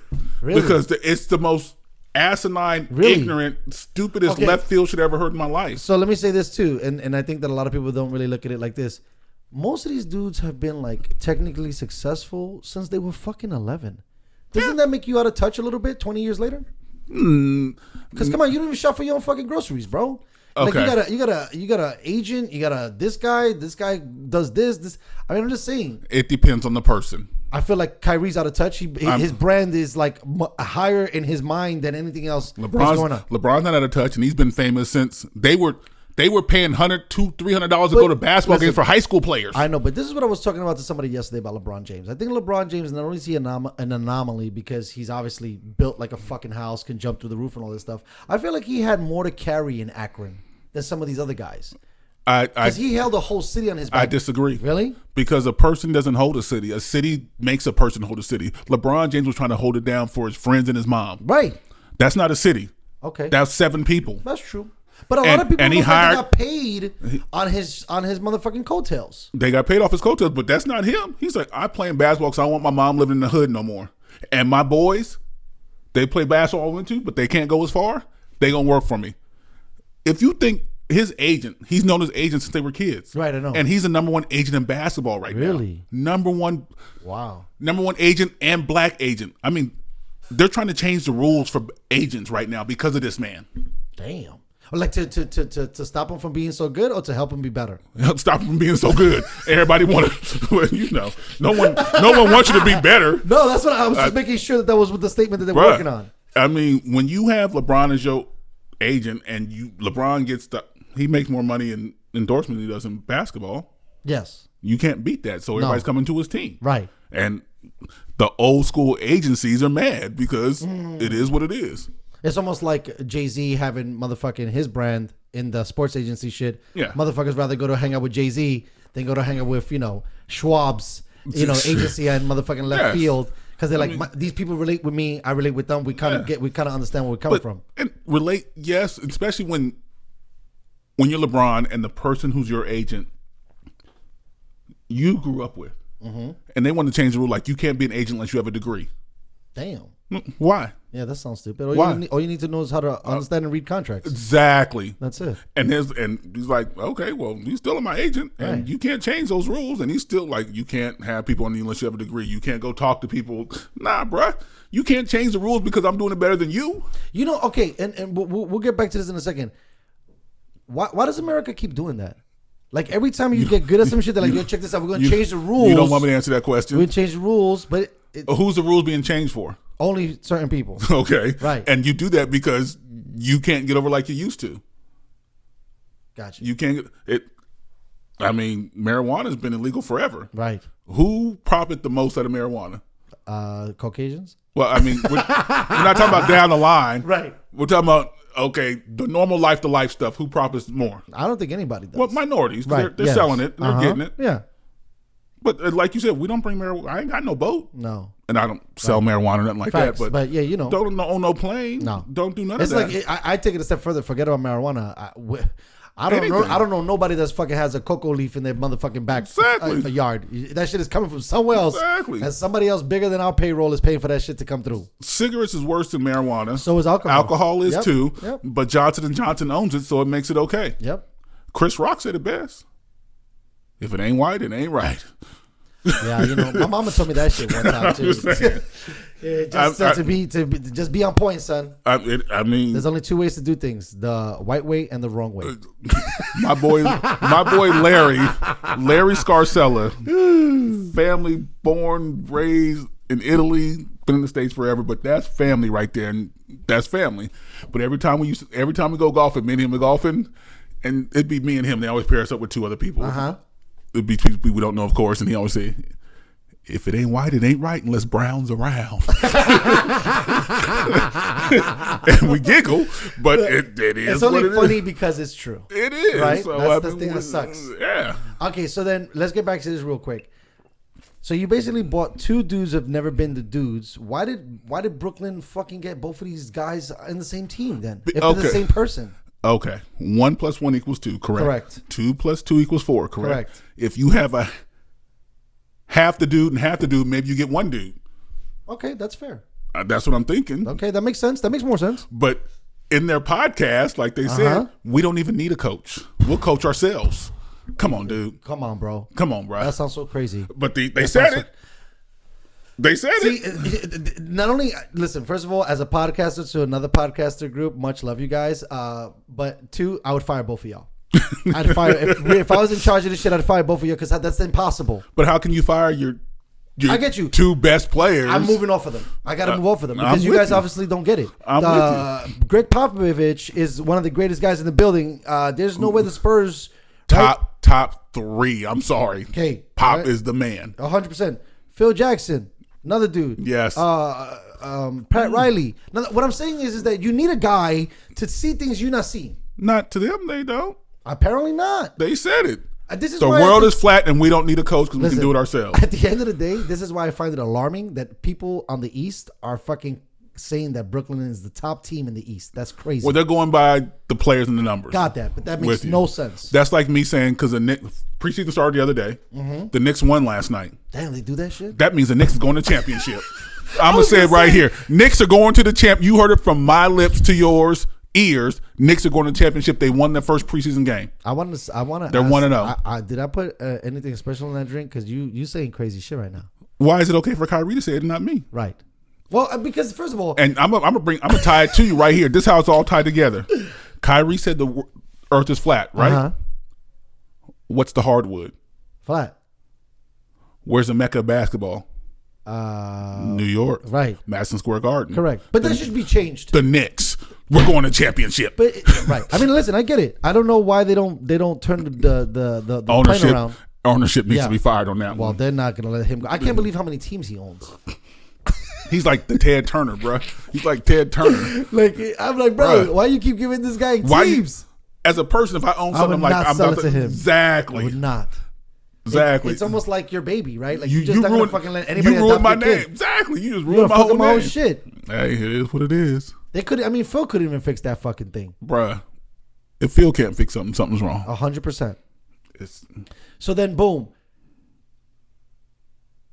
KD and Homeboy are not only on another stratosphere in the way that they think, but they're just not. So they're just a superstar. They're not a super duper, right? Both of these guys. I can't even say they're superstars. Wow. I can say they're stars. Yes. Right. They make the all-star team, but I mean, you're not a stupid. You can't carry a team. Neither one of them can carry a team by themselves. Let me ask you: do you think this is going to be weird the way I'm going to try to set this up? But so COVID is obviously ramping itself back up. Is it a good idea or a bad idea for the NBA to start another season when they just finished their season? I think it's up to the players, and they answered because they could all said no and opted out. Mm-hmm. But they don't get no money. Most of them are already rich, and NBA is unlike any other sport. Their brotherhood is different from like NFL or hockey like this because they said, okay, for those players who don't make like us, the rookies or people on the bench who don't make them numbers, we start a fund. We're gonna make sure you're gonna be okay. So basically, if you join the NBA and you're decent, you'll be okay for the rest of your life. Because the other players are gonna give up money for you. That's dope. LeBron said I'll give up money for players if they shut down. I don't want them to be homeless. They got bills to pay. So they're basically saying like we will support the league. We help each other. That's fire. If it's closed down, the league we don't play basketball, we'll help each other. No other sports doing that. But no, you got to think about it's a smaller roster too, right? You think that has a little bit to do with it? No, because the money's the same. Okay. I mean 53 motherfuckers is a lot to afford. Versus like 9. They still get their money, but it's just not the same. I mean, LeBron's making like just too much, $900 million a game, and the guy sitting at the end of the bench is making like 10,000 a game. But he's trying to live the same lifestyle. Facts. So he's still got a family to feed. But I mean, basketball. I'll give it to Stern on this one. Basketball did it right. Yes, that's what I'm saying. That's what my argument was. So because they're going to play basketball, they did it right. They said, you know what? We're going to play, but we're in the bubble, bruh. You can't go nowhere. Your family can come in, we all in this bubble, and we'll help you out. We're going to do it at Disneyland. So they can play and do whatever they want, but don't leave this bubble. If you leave the bubble, you fucked up. you sit out for a while, you get tested, make sure done. you're okay, but don't leave this bubble. No other team said we're going to stay in a bubble. No other organization. Football didn't do it. Yeah, I'm surprised. I'm even surprised that the NFL started letting fans in. Because that shows me you really don't care about motherfuckers. But NFL doesn't get to make that decision because they have to go to the ownership. Right. And if you Florida, Florida don't give a fuck. No. Well, we've seen that a lot. A lot of these others, it's a state by state thing. Yeah. Right? Because you can't fucking play in Vegas, but fucking, you can play in Kansas City. I mean, with fans, meaning. Yeah. Right? But which is weird because Vegas is open. Right. But they won't let fans in the Correct. thing. But like Florida, Texas. All those other states, they don't care. Fuck. They don't care. No. But COVID's just the flu. So I want to get back to that. Yeah, COVID is just a flu, apparently. I want to get back to that thing, but I wanted to ask you more so because I feel like this storyline you probably watch more TV than I do, in the sense, or not TV, consume more sports media because I try to stay blank and make my own opinions and not get like really wavered. We're probably the same, but ask the question. 2020, the 2020 season / 2021 season, the NBA will not be testing for marijuana. Is this something that's now going to become a trend for not only this year and other years, but for other leagues too? Has to. Right? Has to. And that's not even like watching TV. But one, you shouldn't test for marijuana because one, is legal in most states anyways. Two, legislation just passed a bill to legalize marijuana federally. So and it's official. They passed the bill. So it has to go through the whole proper thing. But it's about to be. You have to put marijuana in the same category as you it's put alcohol and tobacco. Exactly. Right? It's officially it's official now. Exactly. I mean, you have to put in the same every So state. now could you qualify, right, marijuana as a drug or as an enhancing mechanism? Like in the sense of like, would you be able to kind of put it on a like steroids? Kind of, yeah. In the sense of recovery. Have you ever smoked before? Yeah, of course. Have you gotten stronger because you smoked? Nah, but if I go to the gym and I got beat that's up, all. You don't feel nothing. That's a numbing thing. You don't think that's a performance enhancing angle? I'm just trying to play devil's advocate really quickly. So it's cool. Steroids, you can get bigger. You get bigger. That's true. Marijuana, your mind gets bigger. You think you're strong, but you ain't strong. The only thing you doing if you get high, Mike Tyson said he was high he got high before every fight. Wow. And he was knocking people out in 3 seconds. Do you think it was performance enhancing? No, it's Mike Tyson. Right. Marijuana's not doing that to you. You might, if you get a wrong batch, you might be seeing planes, trains, and automobiles while you running the field. Like, oh, there goes Winnie the Pooh. Nice. But no. So they dragged their feet on this, basically, right? Of course they did. Right? But they did it because they had to. When Obama says, okay, it's up to the states. Okay. State by state. Federally it's still illegal. Correct. I want to change that, but can't right now because I got too much shit to work out. You're talking about Obama's statements. Yeah. In his mind or whatever. And he said it. He's like, I can't change it yet because everybody's not on board, but state by state, you make your decisions. We, as a government, still find it illegal, but we're not coming with the DEA to break down your door because you got an ounce of weed in your house and you're getting high with your boys. It's not happening. So states are like... So you're saying that there was also a potential shift on how they pursue it, where you'd have to be like in a warehouse with tons for them to send the boys. Exactly. And at some point, the government had to come to their senses. Right. Because states are saying, okay, yes, it's legal, but we're going to tax the shit out of you. And weed tax is high. But I'm okay with that. I am too. As long as it's legal. Because first of all, the fact that we incarcerate more people than anybody else is crazy. The fact that number is basically on weed, like charges, is even more baffling. Did you know in the state of New York, the time spent in jail for weed possession is higher than murder possession? That's fucking nuts. That's crazy. Or cocaine? That's crazy. It's retarded. It's so stupid. Now, so do you think they was fighting because they're going to lose the bread? Law enforcement? Because now that's a whole division you're not going to be able to pursue now. Well, yeah. That's a ticky-tacky bullshit thing. Well, yes and no. In the same token, you arresting the lower people, but you get them like 18 years for an ounce of weed. But in the same token, you getting that back end deal because you're a crooked ass cop anyways from the bigger person, so they let them other people go. So, they'll be losing like the crooked copness that they're doing. You can't. We both know the East Coast. Yeah, no. Listen, I think that legalizing it will change a lot of things, not only illegally, but for the motherfuckers that are legal running that shit too. But in the same token, you can't argue all day about no, we don't want to legalize marijuana when you a politician smoking marijuana. Right. That makes no sense. And you might as well legalize cocaine. was Because I just know gonna Trump's get been there. on cocaine for a long Right. time. The So, shit he says. Was it Oregon? Everything's legal. Are we headed there, or that's too strong? That's that. They doing the most. They doing the most, bro. But I'm saying, like, is that a progression that we should be heading to eventually? No. Because I grew up in the hood. I don't need crackheads Facts. being crackheads all the time. Maybe that's what people don't really understand about that whole shit, because we're from the inner city, right? And we've seen that shit. Like, you can't have everybody high on the supply because it's gonna look crazy. No, that's it looks like The Walking Dead. That's where you'll be at if you say, okay, Facts. every drug is legal. No. So that's a slippery slope. To a point. I kind of get what Oregon was trying to do, and I'm a firm believer in your own home. I don't give a fuck what you do. Yeah. It's your home. Right. If you're doing illegal shit, you're doing illegal shit. You're not getting caught because you're in your own home. And I don't need you in my home as a cop or anybody telling me what I can't do. I mean, if you're growing meth, I mean, you're cooking up meth. Facts. I was going to say that was the only thing that you could probably You're ruining argue. the whole neighborhood. You're ruining the whole neighborhood because the meth. Oh my god! The meth if lab you're in your Walter house. White in the motherfucker, just take it easy. But I mean, if you go down the street and I want to buy a little piece of crack and smoke it in my house, that's your choice. Right. But I don't think it should be like legal like marijuana. Like I can grow 3 trees in my house, so I'm allowed to have like just a couple of meth labs in my garage. No, that's not okay. No. Oregon tripping. Okay, so you think that's so let's get back a little bit to San Francisco, right? Because we're from California, and SF is kind of a little liberal on the heroin shit. You think that if with Oregon, it's going to be The Walking Dead in no time soon? Because you just legalized everything. Just because you legalize it, you think there's going to be a mad rush to do it? I don't know about or to consume it? If you take out the walking part, I think that's going to be a lot of Oregon people. Just the dead part. Because it's going to be a lot of overdoses. It is what it is. Because now you're going to allow motherfuckers to do shit that they wouldn't ever allow to do. Exactly. Because maybe before you're like, well, I'm not going to do this smack because it's illegal. But now that I can buy it at the goddamn drugstore, I'm going to do it, but not as much as I'm allowed to do. But now I can get it anywhere I want. Overdose. Shit. Yeah. And you can't overdose on marijuana. So what do you think the thought process was for Oregon to try to legalize everything? Once again, you're asking me to comment on ignorance. I can't speak to stupid. So you think it was a dumb idea? It's stupid. Okay. It's common sense. It's not progressive. It was just idiotic. At what point in life is crack progressive? I would say crack is progressive in the sense of one. That's a performance-enhancing drug.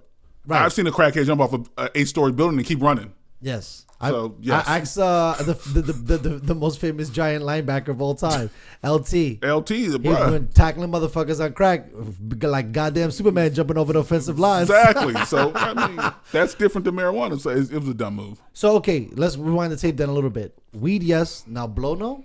No. If we were just talking about it, I'm just saying. No. Too much. To me, anything that's not naturally But grown, it comes from a leaf. Cocaine does. And you add shit to it. You add shit Baking to weed soda, too, probably. No? You say it's more natural because once you grab it, it's ready. You can grow some dank weed and don't have nothing to it, bro. I worked at a weed company before. This natural. You can't just get fire a cocaine. leaf. Yeah, it's not happening. It's not happening. It's not happening. Okay, that man. But and it's hard to argue because to me, and I could never do cocaine. I'm black, so I got big nostrils. I have a black nose. That's a lot of cocaine, bruh. And I have addictive personality, so I know I can do something like that. It's dangerous. It definitely is. But yeah, no. Okay, what about in the sense of the argument of trying to fight crime? You legalize it, then the cartels kind of lose the steam of being able to fucking cartel will never lose the steam. That's what I said. They're gonna just find another product, right? Well, it's not even find another product because and when it comes to, I'm not trying to put my business out in the street, but I've sold before, right? But your clientele is your clientele. If you got good shit, you got good shit. I'm not going to, like me now. I don't smoke weed, but I'll do edibles. But in the same token, I'm an accountant. I still get paranoid in my own house, even though I know it's legal. I'm still like, oh my God, are they coming? Are they knocking? Exactly. Yo, is that the police? The sirens go off in the background. You're like, holy shit, they're coming for me. Go ahead in the room. And I'm in my own house, and I'm like, this shit. I had half a brownie, and you fucking lose. And I know it's legal. I bought it at a legal spot. So what am I scared for? But it's just, if you got your dealer, you got your dealer. Cartel's always going to be it's going to be what it is. Crime is always going to be crime. So basically, decriminalizing drugs, period, you don't think is going to have a freakonomic effect down the line on whether or not there's still a major black market drug trade or there's no shit going to be happening? Okay, growing up, there was crack, right? Weed, yes. Now cocaine. We had acid growing up, mushroom, right? Drugs change, right? Drug change over time. Yeah, fucking. And if you ecstasy is not Molly. Exactly. If you rich, your drug is Percocets. I was gonna say pharmaceutical shit. Exactly. Yeah. So, and that's how you say, and that's why I said it's a thin line when you say, should you legalize coke or crack? I say no, but yet someone who's a millionaire can go to their doctor. Right. Pfizer's killing it on the crack through the pills. Exactly. So you know they got the what do they call them? My friend calls them the Andes. Fuck, I forget what the Adderall. Yeah, fake prescriptions and getting all this stuff. So I mean, what? It's going to be what it is. You can only do so much. Well, you should be doing a lot, but when you try and tell somebody not to do prescription drugs, even though they got a fake prescription. It's definitely and you don't arrest slope. them. You don't arrest them when they're rich and famous, but you arrest a guy who's selling crack. Pretty much the same thing, same effects. So, I'm glad to hear it though. I'm glad to see that at least with the weed thing, especially for us because it was so taboo and it had all of this stigma attached to it. But everybody did it, which made it weird to me. Right. I don't get it. It's the same thing like blow, but blow I guess has like a prettier standard. Like weed is considered hood and like baggy jeans and motherfucking like boombox in the back of your car. Fucking goddamn cocaine, they make this shit seem like your pinky's up. You're handling it with the cup. You at the best party. Over here sipping champagne. my tea. Yeah, it's fucking coming from the goddamn ceilings. I'm like, they're both kind of the same thing. It's a drug. You get high and you feel different.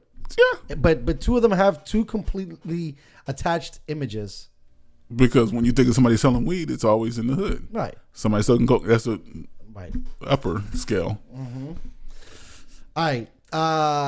What time is it? Yeah, no, we're coming close. I know you got to go. Go with homegirl. Let's finish up on this. The Yanks have been probably overlooked last few years. They've had a great team. This offseason. I don't know about overlooked the last few years. The last 2 years. I'm saying in the sense like, okay, prior like, to the when last you think 2 of the years, Yankees, championships. Like, correct. Now they kind of overlook like it's the Yankees, but it doesn't have the same thing. But they're still competitive like fuck. We should have won the World Series last year. Right. So where we at? Only getting better, bruh. Do you think so? Bruh. Did we sign Lemieux or Lemieux moved? Nah, I think he stayed. I have to check. I'm not sure. Yeah, I can't speak on that 100%. Sure. No, I know. The last I heard, they were saying that he wanted to walk. But when you think of the Yankees, besides if you take the last 2.5 years when we had a little down slope, but it's still the Yankees. Right. The 27 championships. I mean, bruh. No, I get it. No, it's the Yankees. That's it. If you speak in sports, we talk about dynasties, and when you think of sports, they are the dynasty. They are a dynasty. Yes. They might be down for 3 or 4 years, but after that, they're right back in it, winning championships and winning pennants. It's the Yankees. So nothing's changed on that front. No. You think they got competition now with the Dodgers emerging? No. That's your little brother, because where was the Dodgers first? In NYC. Thank you. That's your little brother. You like, I want my little brother to do good, but you're still my little brother. Yeah, you let your little brother win every now and then, but it's the Yankees. It's the Yankees. Yeah, I know. And that organization, that from the Steinbrenner that started it, family son taking over, no change. No, it's been great. Well, I think that, and it's been said, but not, I say enough, has not enough been said.